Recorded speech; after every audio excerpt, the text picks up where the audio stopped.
I say come along, little children, come along, while the moon is shining bright.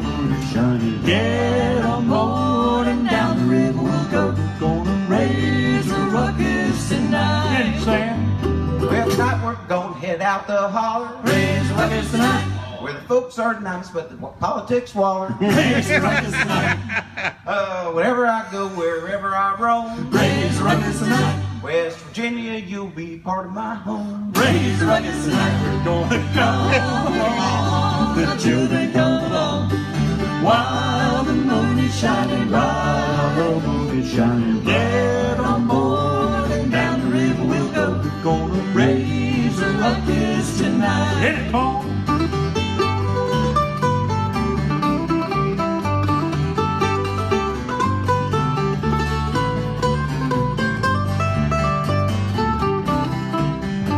Sing it with me. We say come along, little children, come along, while the moon is shining bright. Get on board and down the river we'll go. Gonna raise a ruckus tonight. Do it again, Sam. Chicken.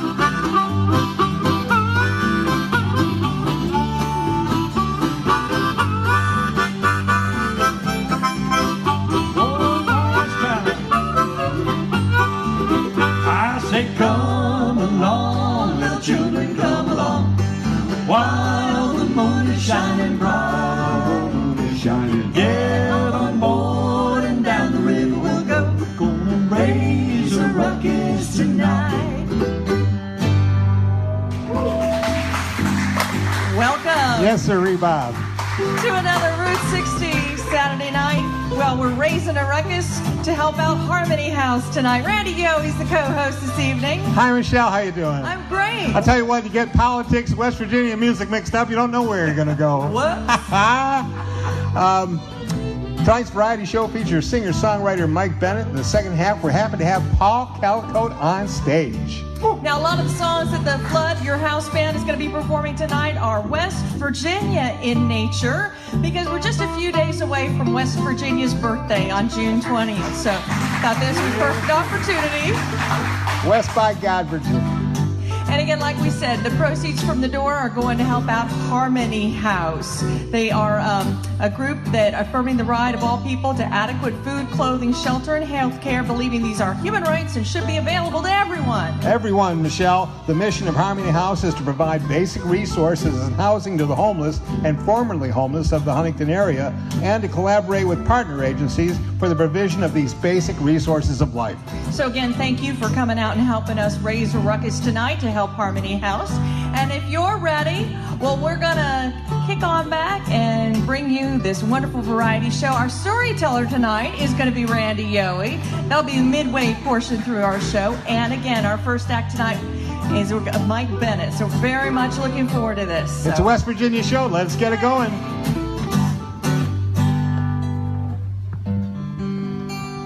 West Virginia, you are my home. West Virginia, where I belong.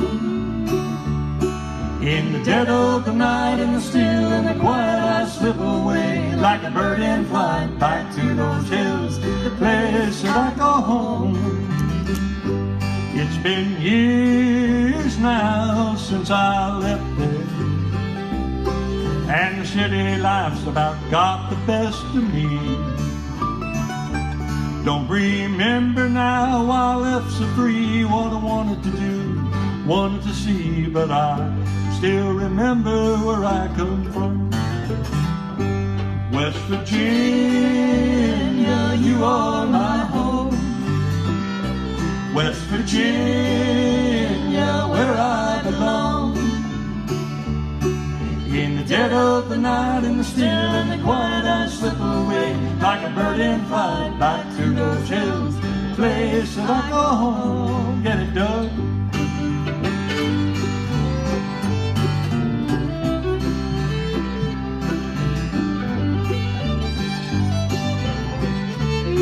Get it, Cole?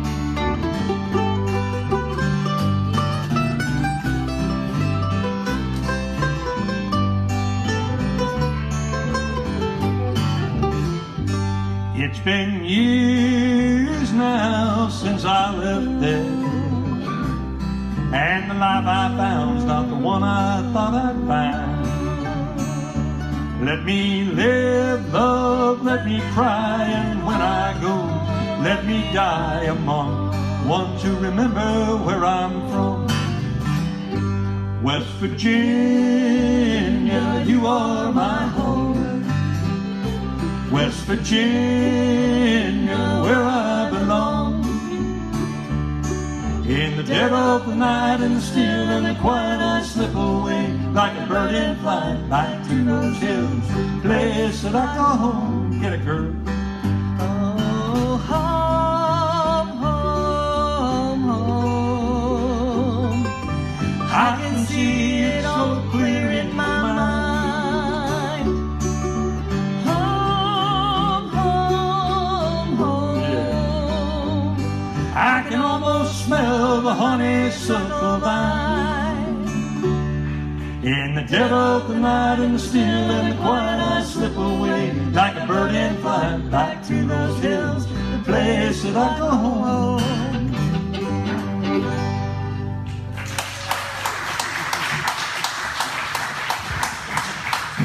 Sweet, awful sweet. Well, we got Mike Bennett coming up. Mike Bennett is a longtime friend of Route 60 Music, having played its songwriter show many times over the years. In fact, Mike was the first performer ever to play right here at Route 60 Music. That was 18 years ago. Calling himself Seems just, like yesterday, huh? just an old hippie who loves to play music. Those are his words. The St. Albans native writes songs based on his personal experiences, ranging from dealing with the grief of his sister's battle with cancer to the childhood memories he has of growing up beside the big, beautiful Coal River, where he was earlier today, no doubt about it.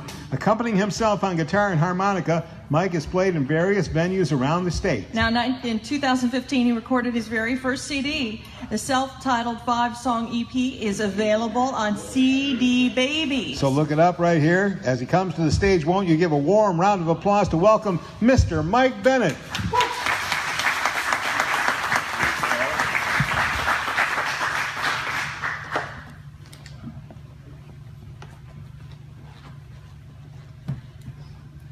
Howdy, folks. I'm thanking Paul for inviting me to be here and everybody to show up and listen. Beautiful, almost summer day. Yeah, I did come off the Coal River. We were watching the rafters and the kayakers and all of them going down the river. It's a pretty cool spectacle today. So I'm gonna start off with a song I wrote about Coal River. I was asked to be part of Coal River group 3 years ago when they opened their site out in Tornado. And I got sat down on the porch and wrote this song kind of about the same time. And it's called Big Coal River.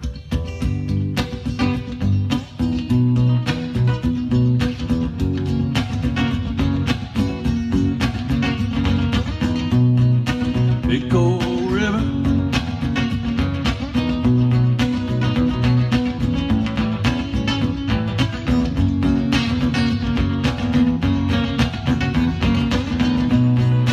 when I was a boy, swimming the river, flow right on my back, have no troubles in. Had no troubles.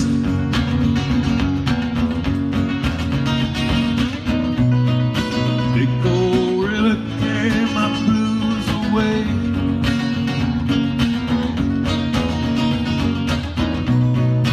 Big Coal River carried my blues away.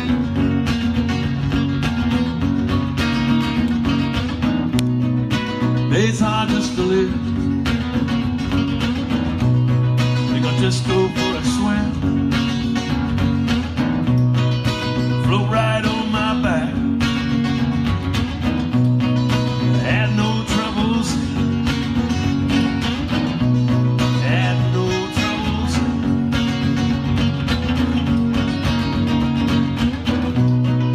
Big Coal River carried my blues away.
Appreciate it. Big cold river. River doesn't even know what was hitting it today with so many people out there. Woo. He's probably enjoying it though. Okay, this next song, I'm gonna try out this new harmonica holder I got just a few minutes ago. Have you paid for that yet? No, I haven't. I plan on it, but I knew that was coming.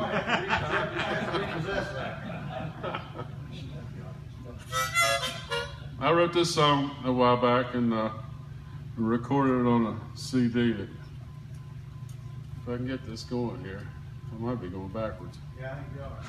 Okay. Wait, I don't know for sure. To get used to this thing. It's all high tech, man. It's gotta be there. We go. And I recorded it with Bud Carroll. I did 5 songs. I wrote this back when my sister had her cancer. She had cancer and it came back, and I was taking care of her and just had a little bit of time to get by myself, and this song kind of came about, just about mortality, mine and hers, more than anything. And I call this my hippie gospel song. It's called Going Somewhere. I'm going somewhere, way up in the clouds, and there'll be no room for doubt. I'm going somewhere, way up above. I'm gonna find myself a little eternal love. I'm going somewhere, way up high, and there'll be no more questions why. I'm going somewhere way beyond this world up here. Yes, I'm going somewhere, Lord knows I'm going somewhere.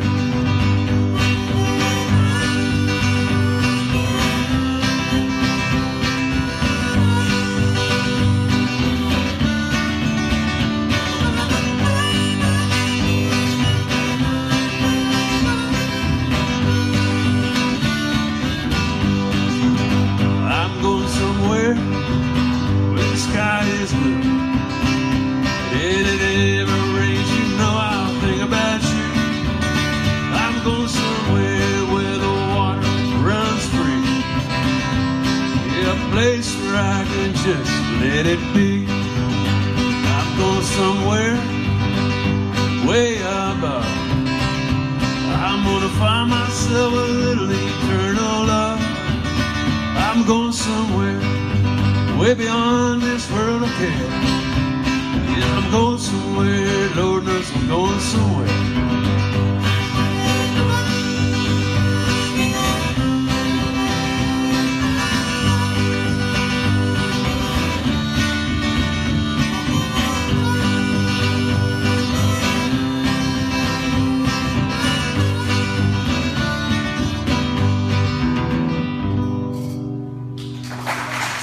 Thank you all.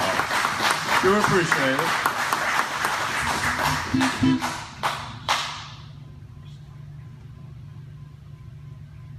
And this is a song I'm going to do here. I wrote this over in the last year and a half. I got sober about 2.5 years ago, I guess now, probably close to it. And this song has come about, I think, from this journey, being sober. And it's called God Lets Me Know.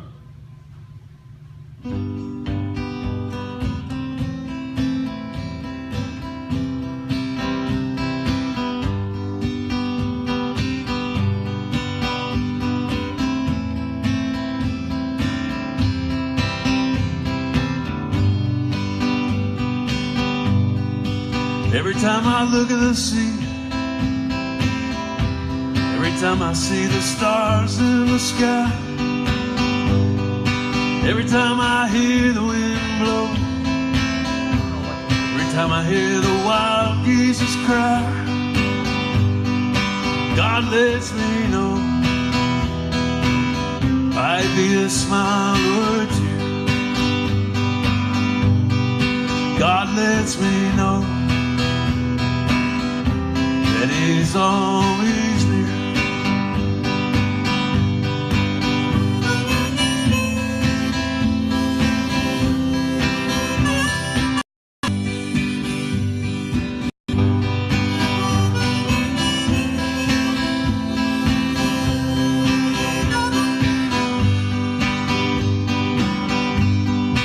Every time I feel the warmth of the sun,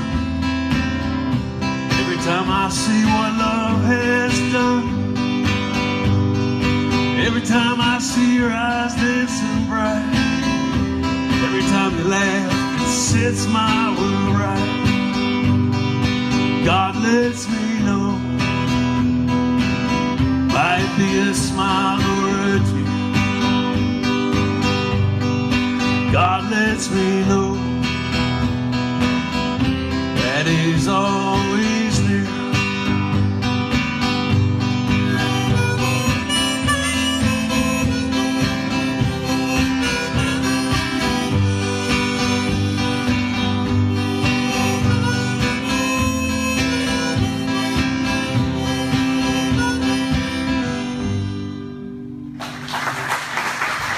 All right. Thank y'all. Appreciate it very much. Mike Bennett, ladies and gentlemen. Just sit right there for a second, son. Yeah, move that chair forward. Don't run away. We're going to surround you. Yeah, we got a couple of microphones here. Long cords, they'll travel. Thank you so much for being here with us tonight. Well, thanks for having me. What a pleasure to hear your wonderful music and to know that you write these songs. You don't just cover the tunes. It blows me away. I wonder maybe if you could share with us how tunes come to you. I asked this because I heard John Prine on a podcast recently, and he was sharing with the audience that most of his songwriting comes to him when he's driving the back roads in his car. So I thought, well, I wonder how Mike gets inspired, how these tunes and lyrics and melodies come to him. I don't know, they just come. I don't really like sit around waiting or pushing them or nothing like that. You'll be in the middle doing something, and they'll just... Well, I have to have a guitar. Ah. Yeah, if it's something comes, like if I get like a melody, I'll play some chords and sometimes a whistle. I'll whistle along, and if something happens out of that I can feel a melody like developing, then if it's meant to be, words will start coming too. How'd you get started, Mike? Like a lot of kids, I wanted to be Ricky Nelson, back in '62 or something like that. I picked up a guitar, and my grandparents were really good to me and got me instruments, and I beat on them and tried to learn them, in between playing sports and messing up with my life half the time. I still kept playing, Well, I'm glad you did because, I'm still on that voyage. And I like that you've got, it seems like a different variety. You don't, I haven't heard out of the three songs that they sound the same. So Well, that's nice. Well, thank you. Appreciate it. That's good. That's a good song. Well, you'd say that you, over the past couple of years, have embraced sobriety. Congratulations to you on that. What do you plan to embrace here in the next little bit when it comes to your music? Just whatever happens. I recently retired from work pretty much and get my early Social Security and just playing when I can find something to do, play out a little bit here and there. Anybody you'd love to be able to jam with or play with in the future? I want to get on stage with Emmylou Harris and sing. There you go. So bad, man. So, Emmylou, if you're enjoying his music, you need to get in touch with Mike Emmylou, Bennett. if you're out there, If this is Facebook on Live. your bucket list, it's definitely on mine. Well, we're so pleased that you joined us tonight. How about a couple more songs? All right, sounds good. Mike Bennett, ladies and gentlemen. Thank you, Mike.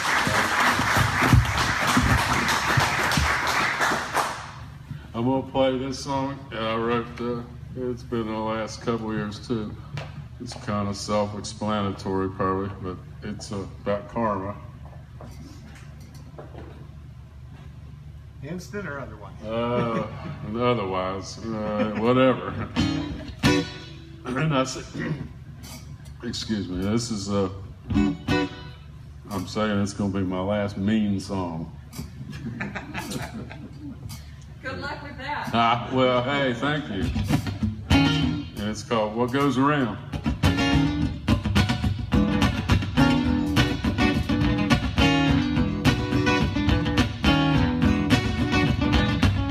You lie to your lover while you're running around town. You lie to your lover, keep a good man down. What goes around comes around, baby. That's what I've heard.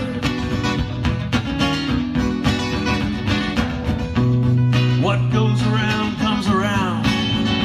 That's the word. You do your lover wrong, you hurt their heart. You do your lover wrong, you tear them apart. What goes around comes around, baby. That's the word. That's the word.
Thank y'all.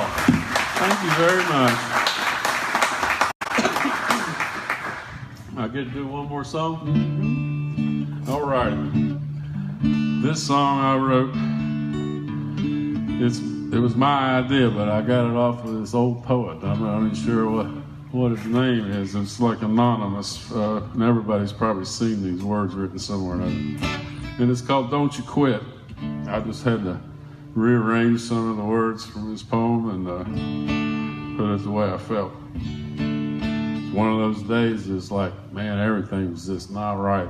And my sister had this plaque that she had left, and it had those words on it. It was an anonymous thing, and I was reading that, and I started playing the chords, and I said, well, I'm gonna put that to a song. It made me feel good, just the words. So it's called Don't You Quit.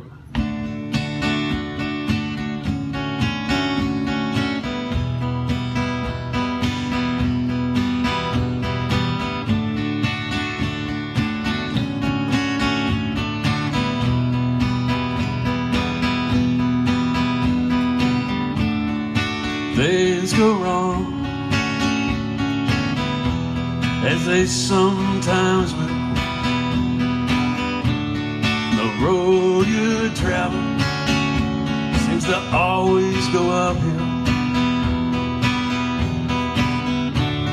The money is low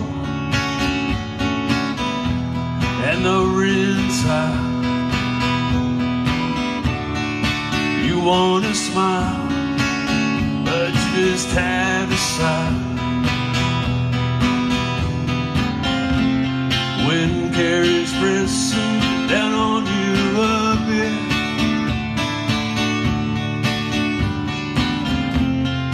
rest if you must, but don't you quit.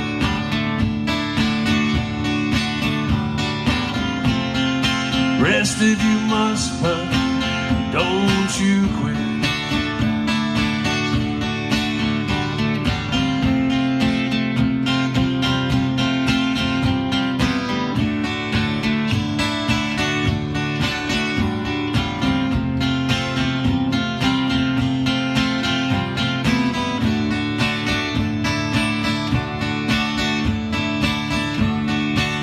Life is strange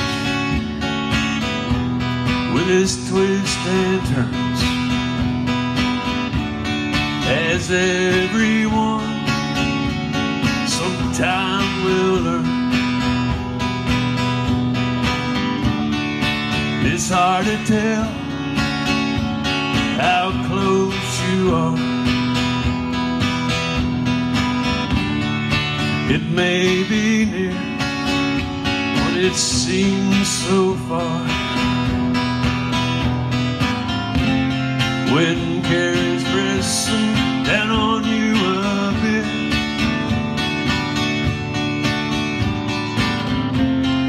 rest if you must, but don't you quit.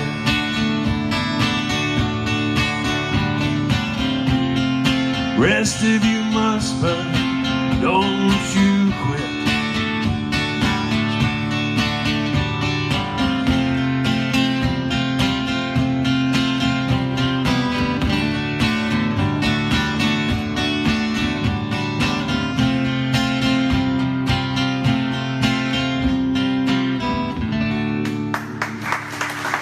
Thank you all very much. Sure appreciate it. Moving, Thank you very inspirational. The songs of Mike Bennett. Mike, where are you playing next? No, I don't know. Taylor Books, I think. Taylor Books, we're going to keep looking for you, Mike Bennett. And if you'd like to hear some of his songs, don't forget his recent EP CD from 2015 is on CD Baby. So keep him in mind, Mike Bennett. You can find him on CD Baby. Thanks again so much. Mike Bennett, ladies and gentlemen. We want to thank you all for coming out here tonight, Route 60 Music, and helping out Harmony House and joining us. This is going to be our last show for the season because we're going to take July and August off. We'll be back in September with a brand new lineup for the fall and winter, so we're excited about that. But right now, let's continue with our West Virginia theme and our own West Virginia house band right here, the 1937 Flood.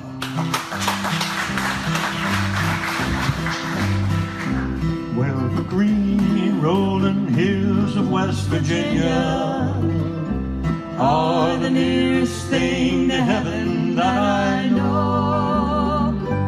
Oh, the times are sad and drear, and I cannot linger here.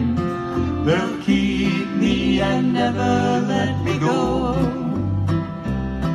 My daddy said, don't ever be a miner, for a miner's grave, all you'll ever own. Well, there's hard times everywhere, I can't find a dime to spare.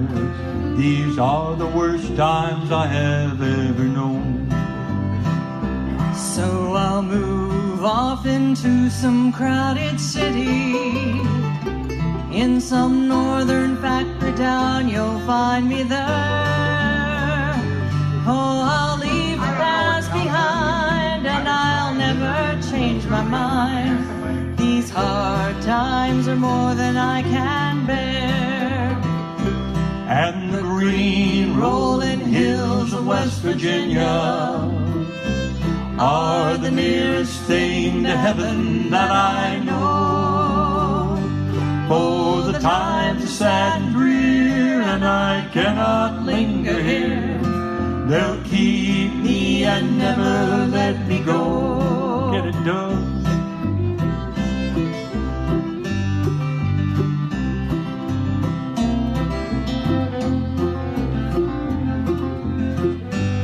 Hit it, Paul.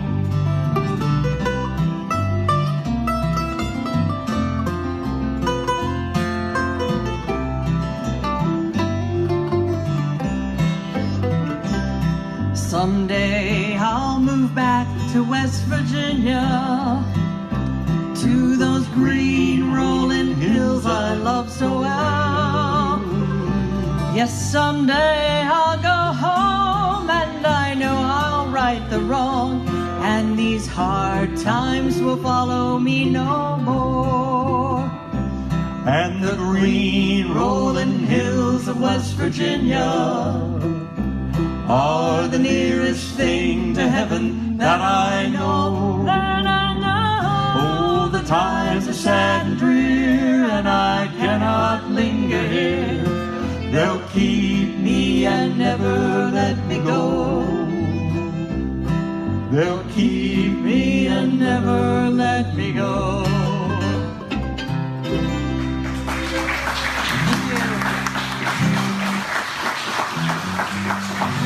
We always find these great West Virginia songs, and we say, boy, that ought to be the state song. And then we listen a little closer, and they're always about people leaving. That seems like a bad West Virginia song, but we're still pushing for this one. This is Colleen Anderson's song called West Virginia Chose Me.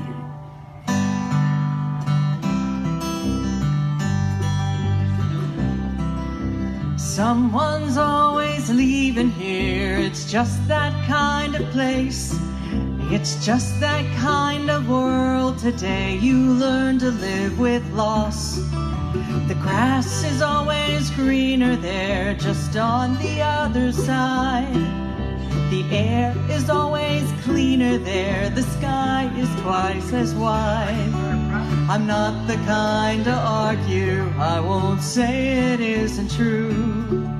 It's just the kind of place for passing through. Tom's in California now, and John's up north in Maine. Will went down to Raleigh, says he won't be back again. Jenny's in Chicago, and she likes it by the lake. Even Katie crossed the border, she finally made the break. And if I had $1 for every time I've said goodbye, there's nothing in this world I couldn't buy. But a few of us are staying. It's not a point of choice. It's not we who do the choosing. We are chosen by the place. And West Virginia chose me, sure as my own mother knows me. If I leave you, West Virginia, it don't matter where I roam. Don't know where I'm going, but I know I'm coming home.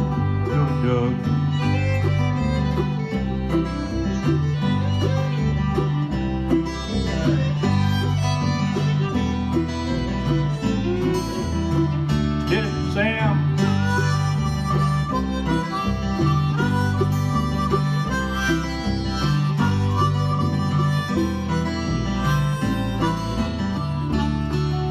The heart's a stubborn muscle, and there's no explaining love.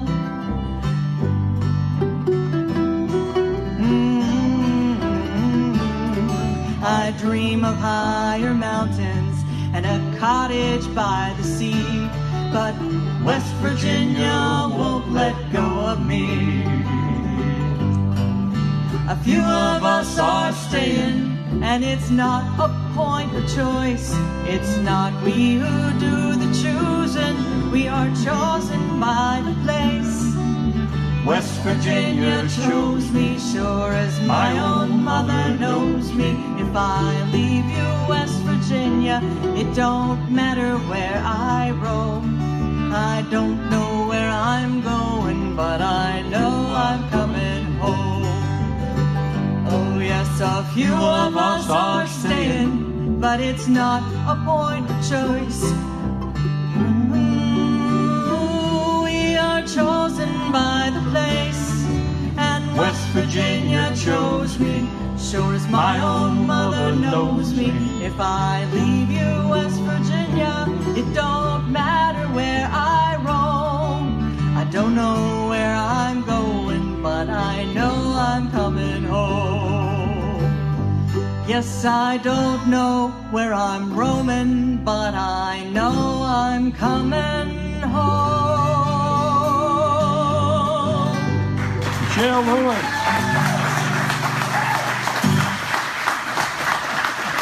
Wow, thank you. That is a song by Colleen Anderson, and so pleased to know Colleen, and she's given us her permission to continue to perform the song. So in honor again of the upcoming West Virginia Day, West Virginia's birthday, we decided we'd dedicate this show to West Virginia tunes. We're about midway through our show. We'd like to bring you another story. I need a story. Randy Yohe, if you could come on up here and share with us, take our minds off our worries right now with a little levity. I just know you've got the perfect story to share with us. I got a bunch of them. You know, they said I was going to fill in again as storyteller. My wife and I took a good walk in Ritter Park this morning and decided to list off the stuff that you'd seen and done in 30 years of being a TV news reporter in eastern Kentucky and southern Ohio and the Appalachian Hills, especially for a boy from Detroit that got transplanted in there. So, and it like boiled down to moonshine and mules almost. But when I first started in a little station in Columbia, Missouri, they sent me out to the Missouri State Fair. And it's fair and festival time now here, getting to be county fair time here in the summer here in our neck of the woods. Well, the Missouri State Fair, the first thing I went and, you just go and take a look and see what's going on. And over here was the diving aqua mules. And I said, what?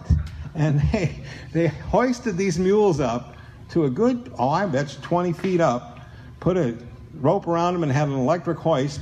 And it must have been a heck of a hoist to get a mule up there. And I'm saying this was 1987. PETA was still around, I suppose. But they had a sign down there that said no mules will be harmed. But then the mule dived because the board dropped into one of those backyard pools of water. And I'd never seen anything like it until I walked over to the other side of the fair and I saw the coon dog water races. Now these were cool. They had these long water aisles, like from here to the door, and an aisle about as wide as half the chairs, and they had 4 coon dogs lined up, and then a basket over the top with a raccoon in it. I swear to God, and on a pulley. And so they sent this, and then there was a big pole at the end, like a telephone pole. And the whole object was they let these dogs out at the same time, coon dogs, and they would tree the coon. The first one that was up there to tree the raccoon that got up to the top of the pole was the winner. So I'm videotaping this as a one-man band, and I'm using my own equipment. And the winning dog, they go through 3 heats, and finally the winning dog was Lightning. So I said, well, let me interview the winning dog. And the owner said, what? I said, yeah, let me do that. And right before that, I ran over, I don't know where this came from, but I ran over to the concession stand and I got a hamburger. And I took the bun out and I took some piece of that meat of that hamburger and shoved it in one of my ears. So my ear was full of hamburger, okay? So I set the camera up to shoot myself, and I get down here, and he gets the dog next to me, and I said, and here's the winner of the Coon Dog Water Races, it's Lightning, and he's from so-and-so, Missouri, And Lightning, what stroke did you use to win that water race? And I went over there, and he started eating that hamburger out of my ear, just like he was talking to me, and I said, of course it was the dog paddle. Thank you, Randy. True story. True story. Necessity is the mother of invention. But with those mules, years later here in eastern Kentucky, I've always gravitated to stories about mules because I never really understood that the mule couldn't reproduce, and a mule was like an offspring of a horse and a donkey, if I remember right. And then you got burros, and then it gets all complicated. But mules are cool. And they were laying this fiber optic cable down in Johnson County, Kentucky. It was brand new. This was good 15, 18 years ago. And they had to get it up and down these hills. And they couldn't take bulldozers in or trucks because it couldn't get through the woods. Helicopters were too expensive to drop the cable and the poles in. And so we got this great high technology stuff. And how you're going to get that in?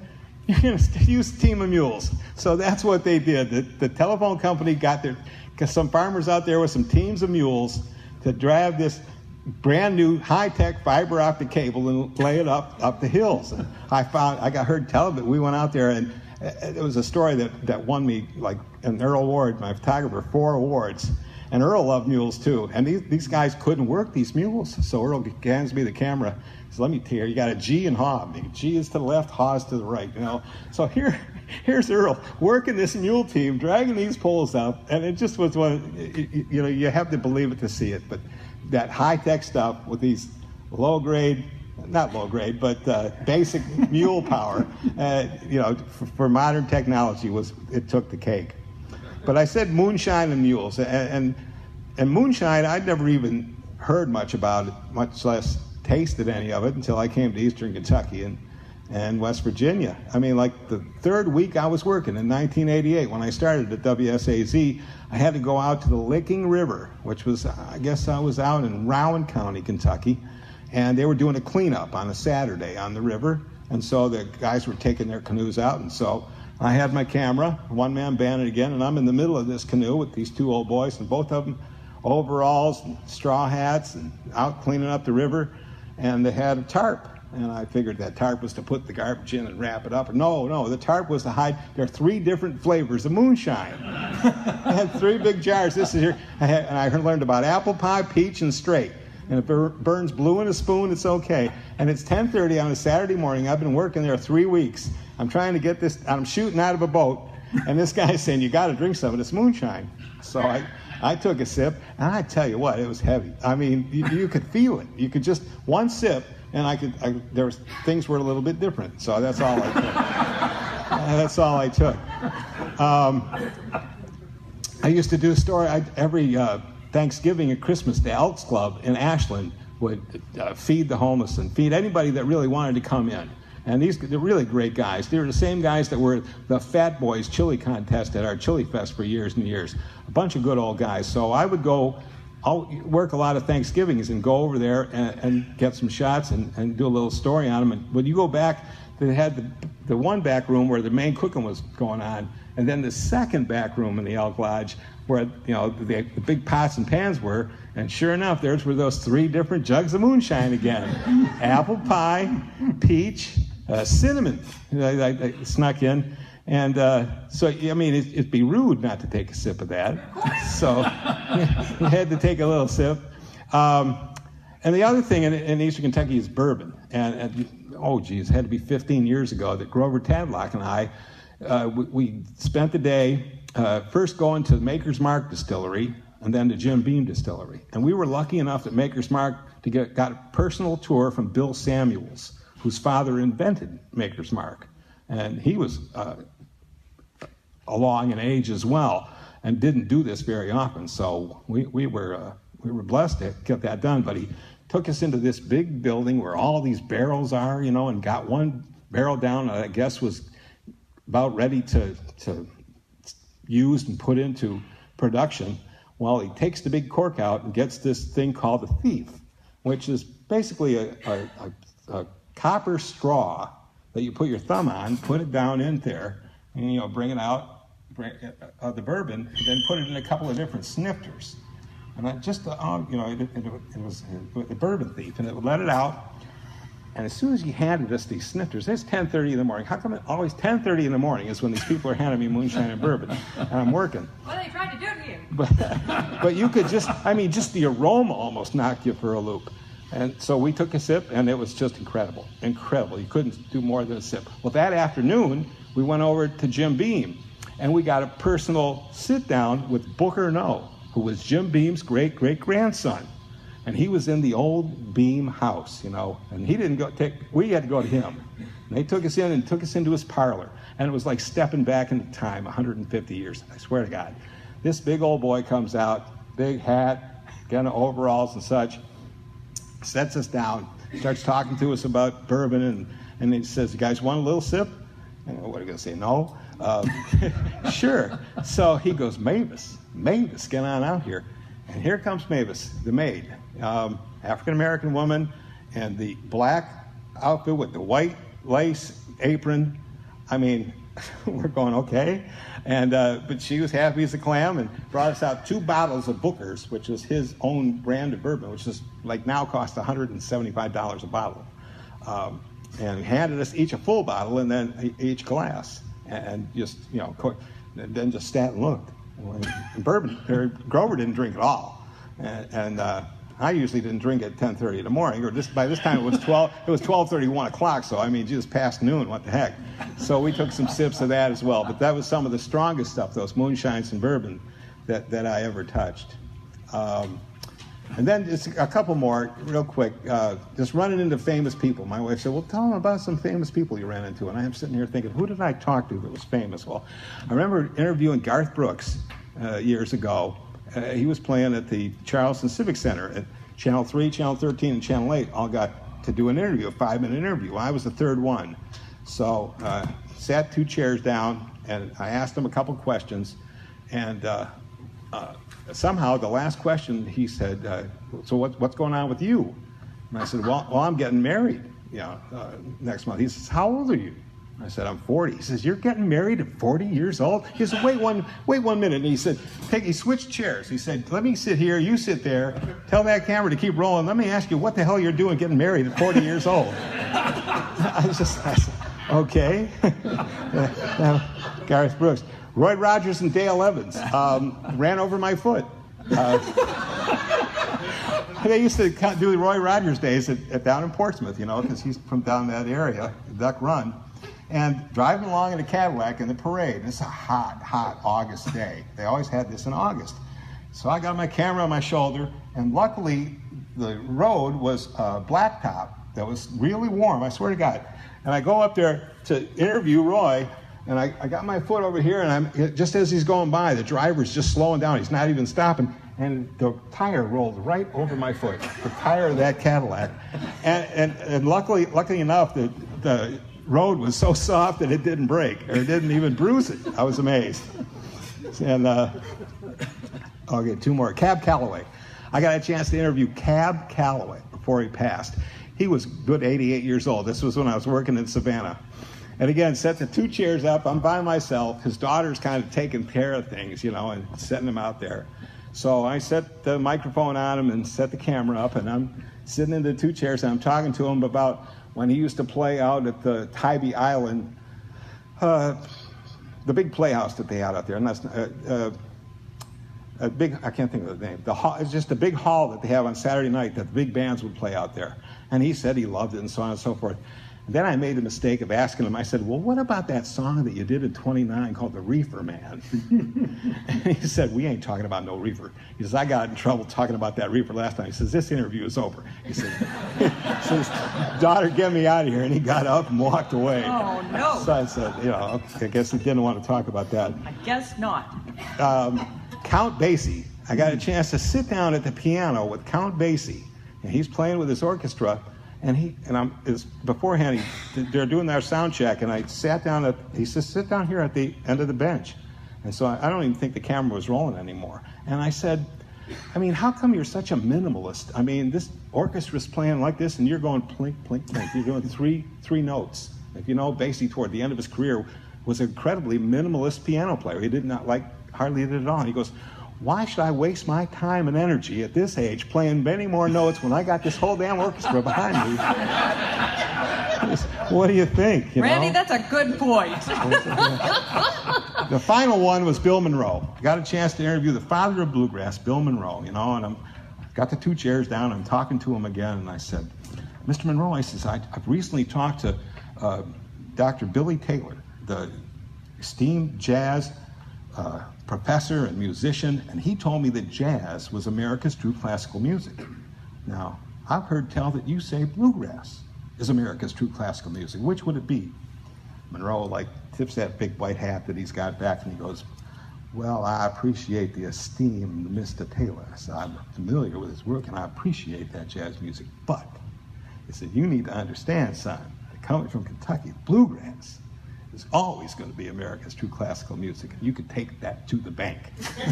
Those were his exact words. Just a couple of reminiscences from TV life. Randy Yohe, our storyteller tonight, the trials and travails over the years. Thank you for sharing that humor with us, Randy. We really appreciate it. And again, thank you for joining us tonight. We're again midway through our show here for Raising a Ruckus on a Route 60 Saturday night. And again, who's being benefited by your proceeds at the door? It's Harmony House, providing basic resources and housing to the homeless and formerly homeless of the Huntington area. Again, thank you for helping Harmony House. More music. Let's get back to it with the 1937 flood.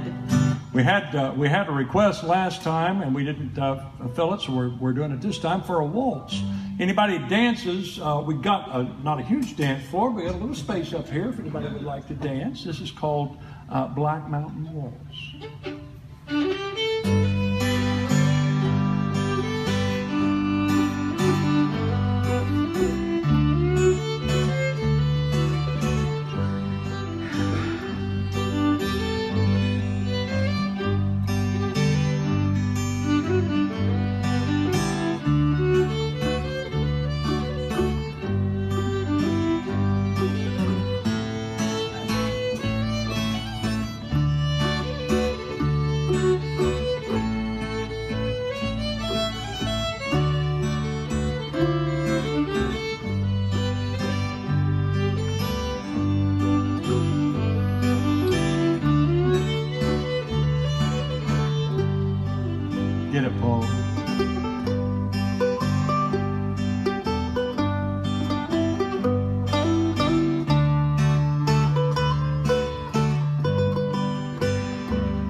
We just learned that song today.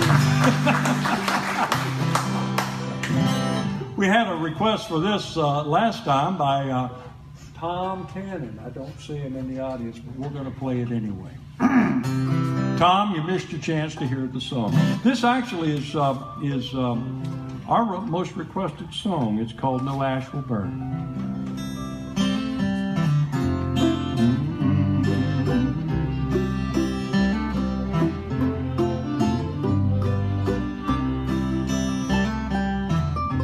Know it, sing it with us.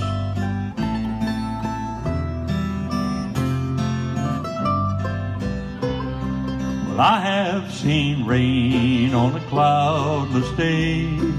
I have seen snows that fell in May. Some things are always meant to change, and there ain't no ash will burn. Love is a precious thing, I know, burns just like West Virginia coal. But when the fire goes out, it's cold, and there ain't no ash will burn. Do it, Doug.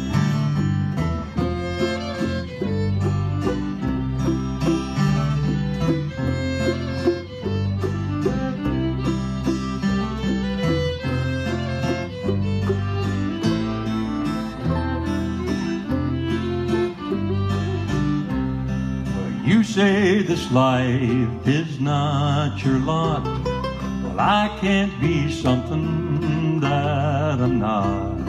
We can't stoke a fire we ain't got, and there ain't no ash will burn.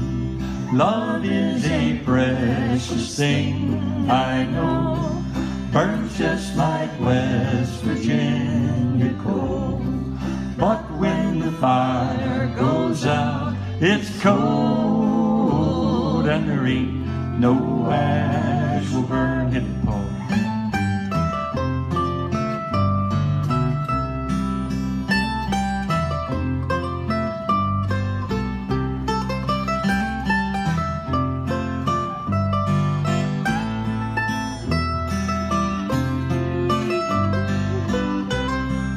In every life there comes a time when there are no more tears to cry.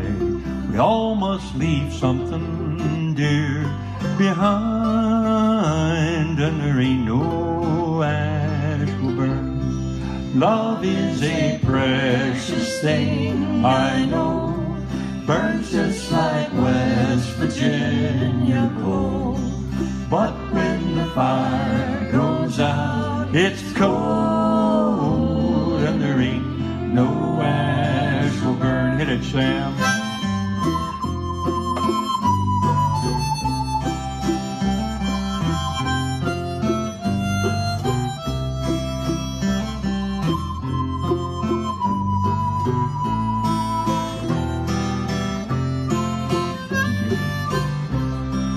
I have seen rain on a cloudless day.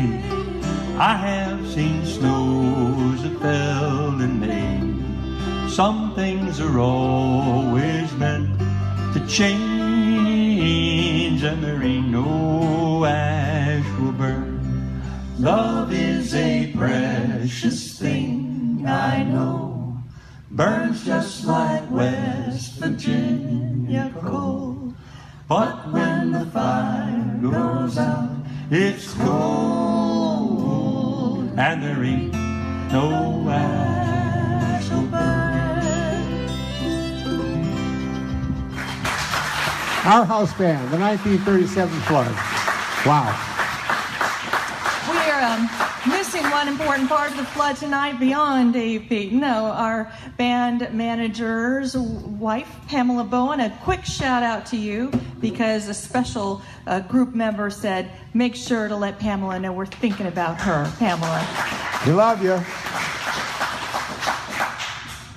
Well, the music keeps on coming. Let's welcome now Route 60 Music own Paul Callicoat, right here, ladies and gentlemen. Now, he was born and raised in the foothills of the Appalachians. He's been writing, performing, teaching, recording, producing music for more than 50 years in the tri-state area. 50 years? More than. Lord have mercy.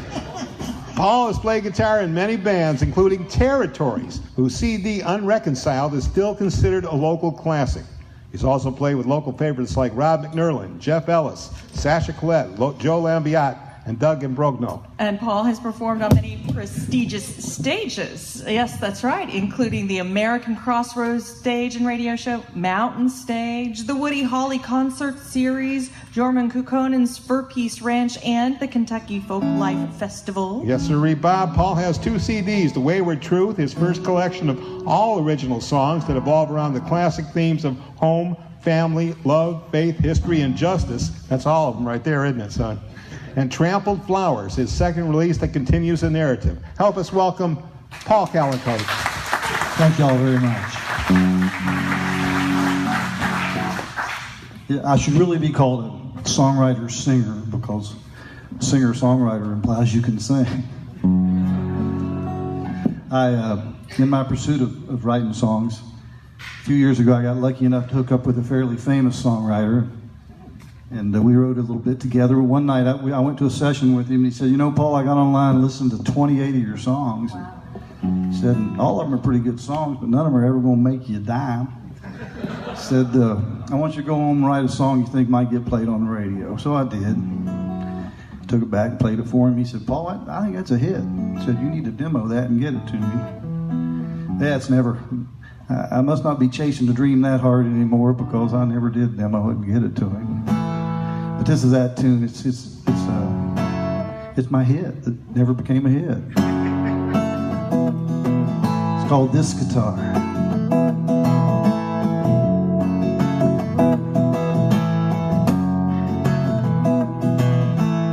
Well, I was awkward in high school, the skinny redneck nerd, the kid with the broken glasses and the badly buttoned shirt.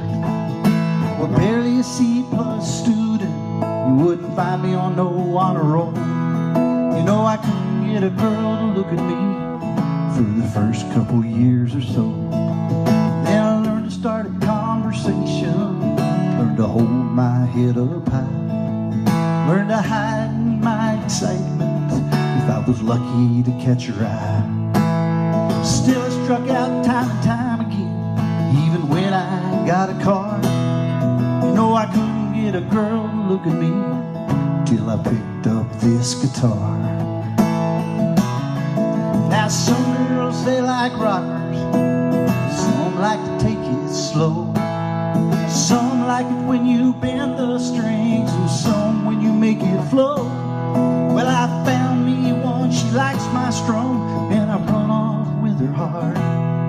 Yeah, I finally found a girl who'd look at me since I picked up this guitar.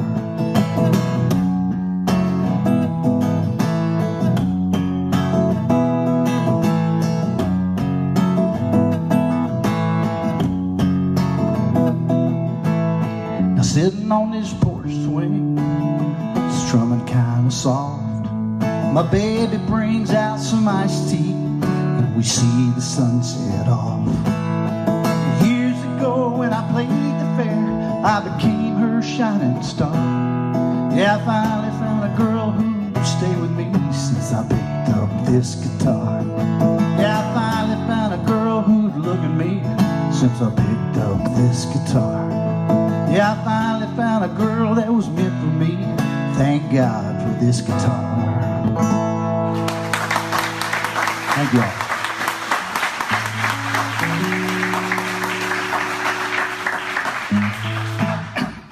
You know, being co-owner of the music store here, you all probably know me from that.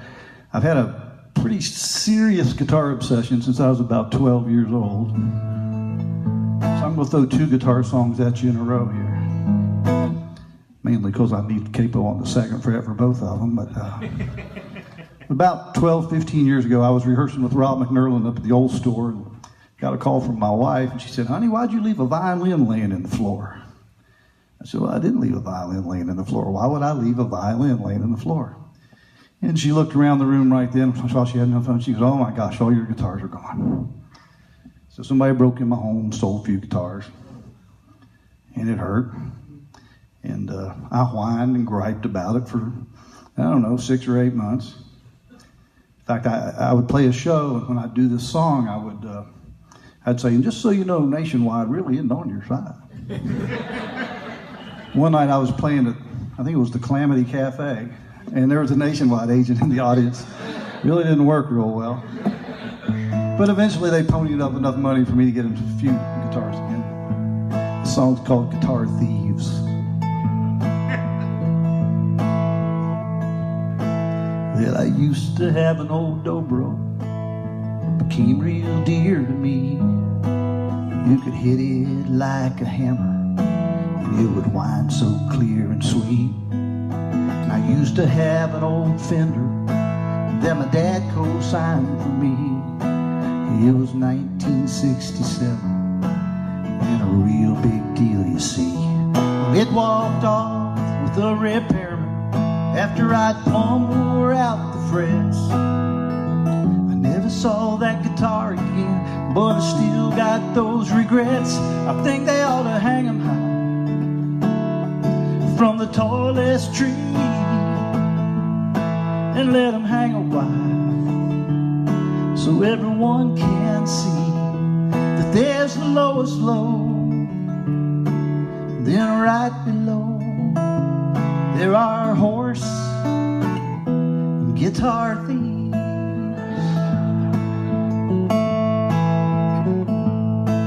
Now once I owned a flame maple flat top that seemed alive. My baby bought it on my birthday when I turned 45. And then one day somebody took it. They just waltzed right in my home, carried off my treasure like a dog carries off a bone.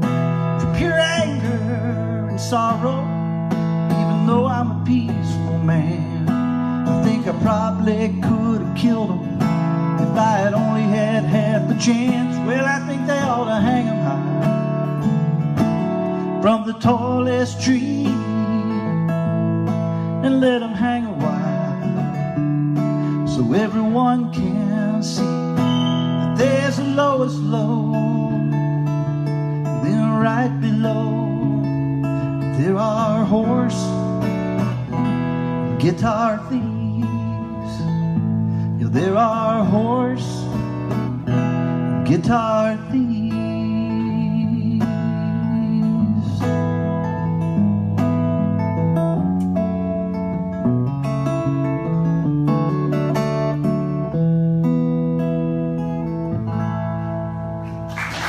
Thank you.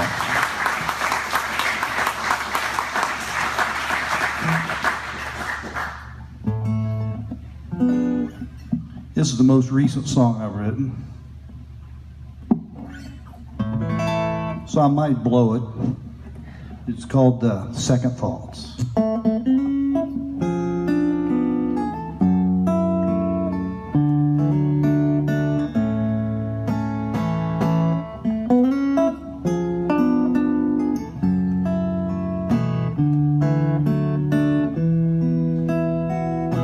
On second thought, I could have said I love you more than I did.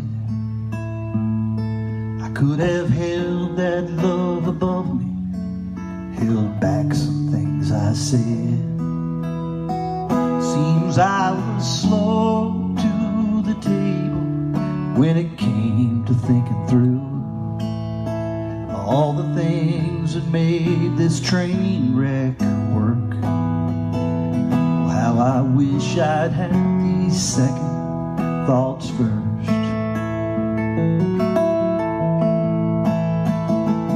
On second thought, I should have never allowed a heart to stray. The repercussions of an instant that'll last to my last days, like the weight of a mountain or a wicked witch's curse. Regrets always make things worse. Oh, how I wish I'd had these second thoughts first.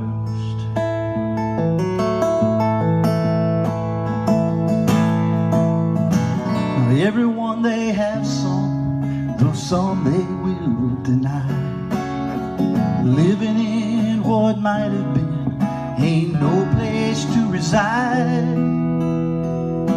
On second thought, I wish I'd been there in the end to hold his hand. I could have thanked him for the wisdom that he passed on to this man. I could have held his heart in my hand as it beat its last breath, maybe reconciled this old curse of how I wish I'd had these second thoughts first. How I wish I'd had these second thoughts first.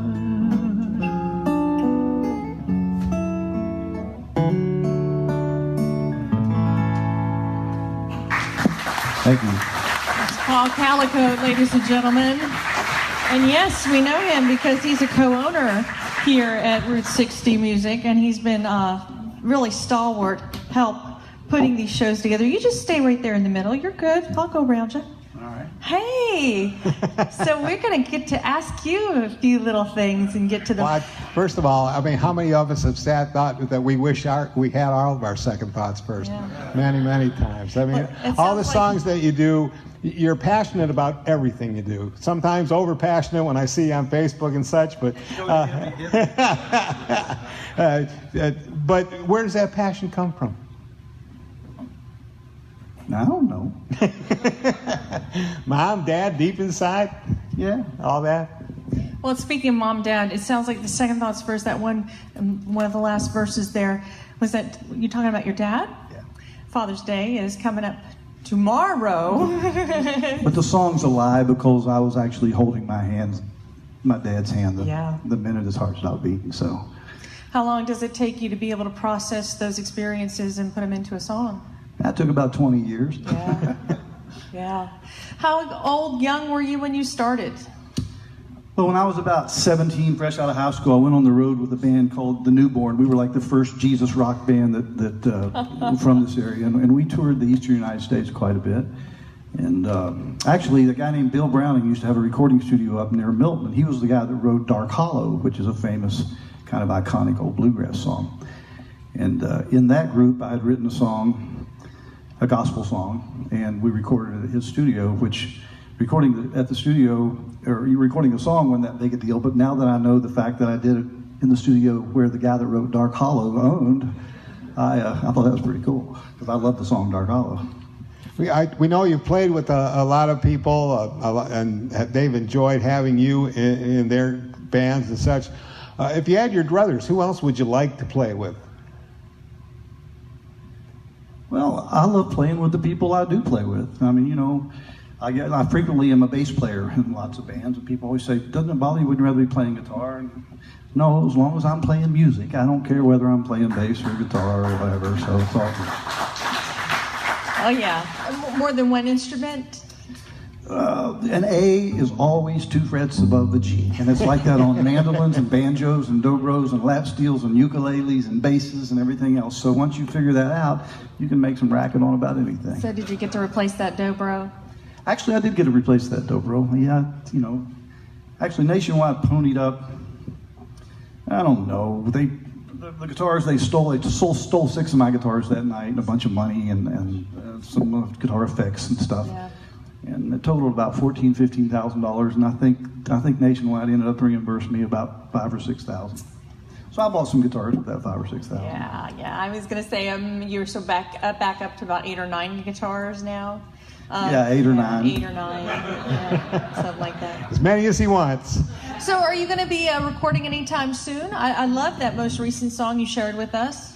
Actually, I have a new record almost finished. I'm Okay. trying to get it wrapped up now. Do you have a title for it? In Spite of This. Good title, In Spite of This. Well, let's hear a couple more. Okay. Ladies and gentlemen, Paul Callicoat.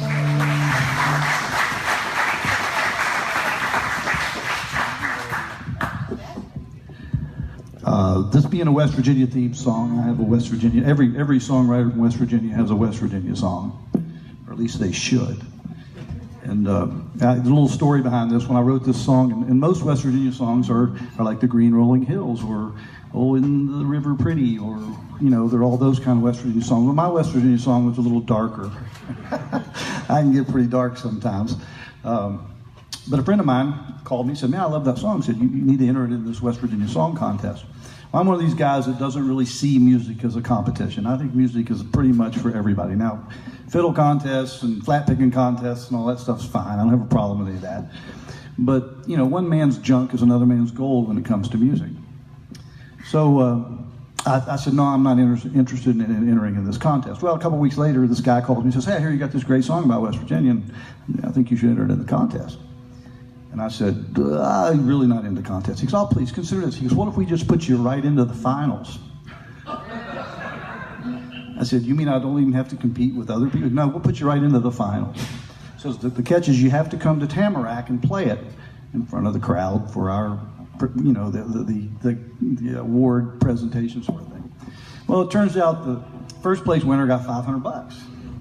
Second place winner got $400. Third place winner got $300.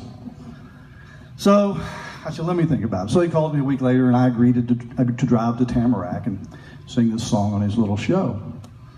And so I got there early, and turns out that there were only 4 contestants without me. So they would have only had 1 loser and 3 winners. So, and when the other contestants walked in, and they all hugged all the judges, I thought, boy, I'm in some serious trouble here, because I didn't know the judges from anybody, okay? I took a good friend, Bob Shorridge, to play mandolin with me and back me up on it. So the first song was pretty much, the song that won first place was Killer. The guy deserved to win. He was a wonderful songwriter, and he did a great job. But the other 2 songs were pretty much a bunch of, "Oh, the beautiful hills of West Virginia," and singing that little out of tune, it was. So we came off stage, and Bob says, "We're a shoe-in." Said, "We'll easily get 2nd or 3rd place, Well, of course we didn't. We were just called up there to fill out the field. The winners had already been chosen. They just needed a couple losers instead of having 1 loser, okay? So that was no big deal. I've got pretty thick skin. I've been called every name in the book. I can take it. It's no big deal, But after the show was over, they came up and gave me $35 for gas, which I thought was pretty nice. But the real kicker to it was on the way back on the turnpike, there had been a huge accident. We had to sit in traffic for 4.5 hours. So we ended up sitting on the guardrail playing our instruments, for several hours. So I don't do contests.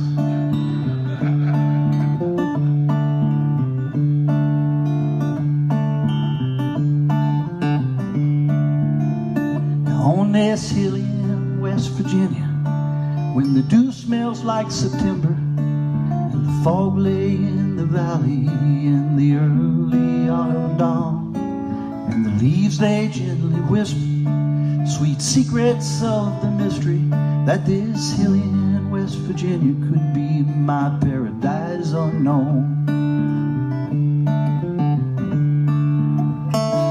I was born in Cabell County, lived here most all my days, never saw a need to leave the comfort of this place.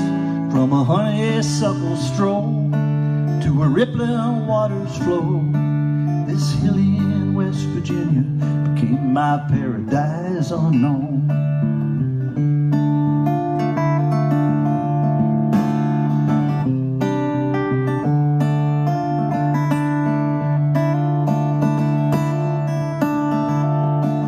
Yeah, we cut a road, built a home upon a slope, and we learned to route the water where the water needs to go. And at first the nights were spooky, like silence when it grows, till this hill in West Virginia became my paradise unknown. All these years here on this hillside, have brought me to a peace, one that comes from knowing that I'm where I'm supposed to be. When cold October winds start calling in my loan, this hilly in West Virginia will be my paradise unknown. Sure, I'll die in West Virginia, just as it should be. Bring me here and cast my ashes on a summer's breeze, and my spirit will reside with the soil, blood, and bone on this hilly in West Virginia, my paradise unknown. On this hilly in West Virginia, my paradise unknown.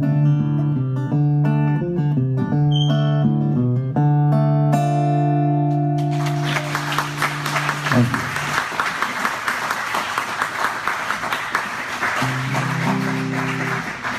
I'm an old man now. I'm 65 years old.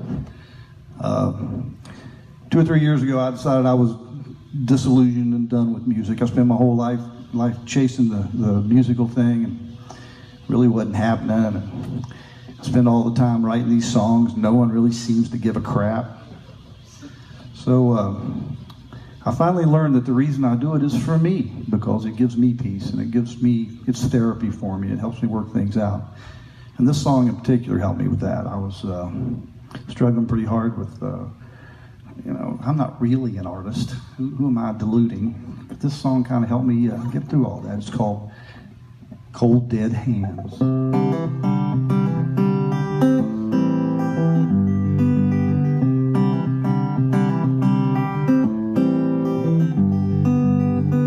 Now up ahead in the distance, there's a dream I once had.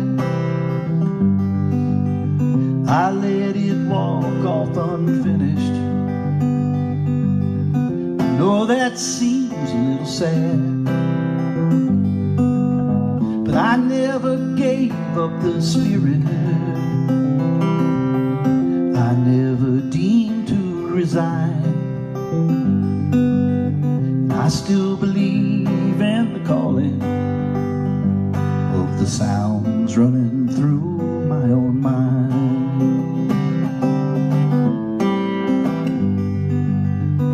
Dancing shoes serve their purpose, tapping toes play their part, but this machine kills fascists. I still believe with all my heart. Beneath the voices of freedom, like a Dust Bowl souvenir, Woody's songs are still singing, though he's been 6 feet down for years. So when my fingers finally freeze, shape them gently in an E, kick off a little blues, maybe one last jubilee. When you lay me down to rest, strap my guitar across my chest, and I will lead the glory band. Just try to pry it from my cold dead hands.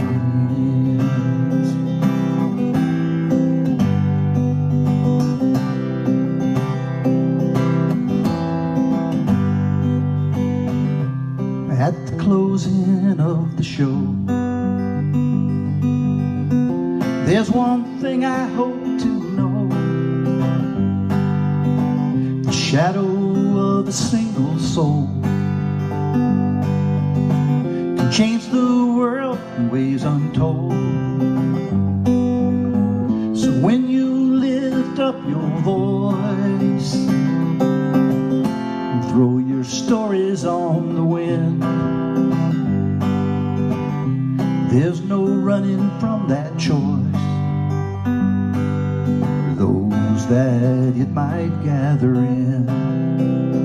So when my fingers finally freeze, shape them gently in an kick off a little blues, maybe one last jubilee.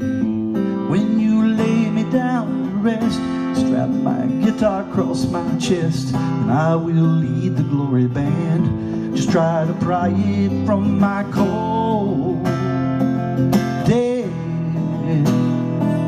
hands. Just try to pry it from my cold dead hands.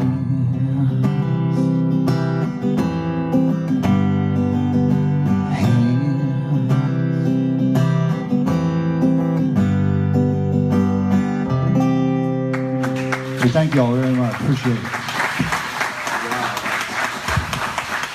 Songwriter, singer, Paul Callicoat. Wow. Thank you, sir.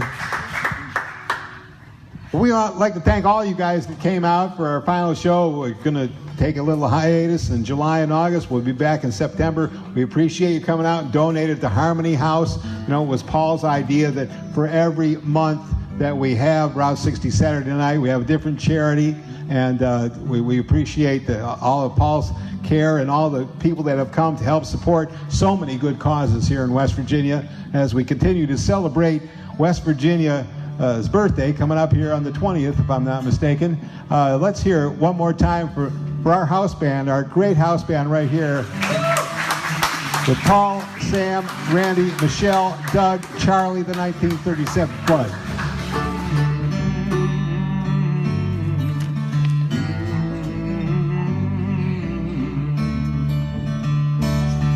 Well, I don't want to say goodbye to you. Think we may not ever meet again. Remember me someday when you're lonely. Know you have a West Virginia friend. I knew that you were passing through, knew it from the start. Sometimes there is room for love inside this country heart. But the rain upon the old tin roof and your crazy happy songs be a pleasant company for me when you're gone. I don't want to say goodbye to you. Think we may not ever meet again. Remember me someday when you're lonely. Know you have a West Virginia friend. Do it, Doug.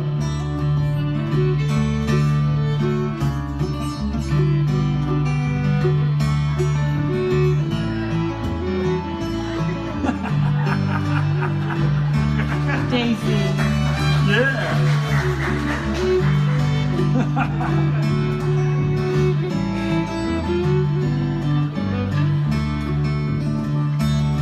Well, maybe I'll go rambling when the baby's up and grown.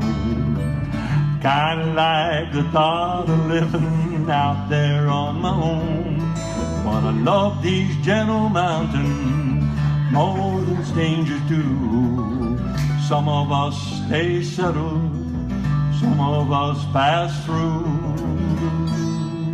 And I don't want to say goodbye to you. Think we may not ever meet again.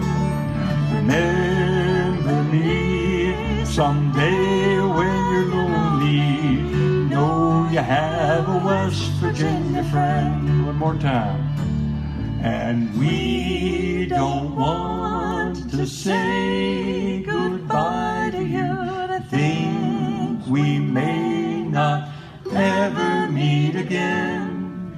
Remember us someday when you're lonely. And know you have a West Virginia friend. Thank you. See you in September.